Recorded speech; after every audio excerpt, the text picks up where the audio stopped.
দোজক ও জাহান্নামের মধ্যে কি পার্থক্য রয়েছে তা কি আপনি জানেন? দোজকের 7টি দরজা রয়েছে। প্রথম দরজার নাম হলো হাবিয়া। সেই দরজায় প্রবেশ করবে মুনাফিকরা। মুনাফিক হলো তারা যারা দেখতে মুসলিম হলেও ভিতরে কুফরিতে ভরা। দ্বিতীয় দরজার নাম হলো জাহিম।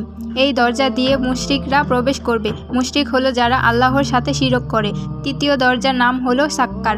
এই দরজা দিয়ে সেই মানুষগুলো প্রবেশ করবে যারা আকাশের দিকে তাকিয়ে আলোর পূজা করে। চতুর্থ দরজার নাম হলো লাজা। এই দরজা দিয়ে শয়তান ও তার অনুসারীগণ প্রবেশ করবে। পঞ্চম দরজার নাম হলো উতমা। এই দরজা দিয়ে ইহুদিরা প্রবেশ করবে।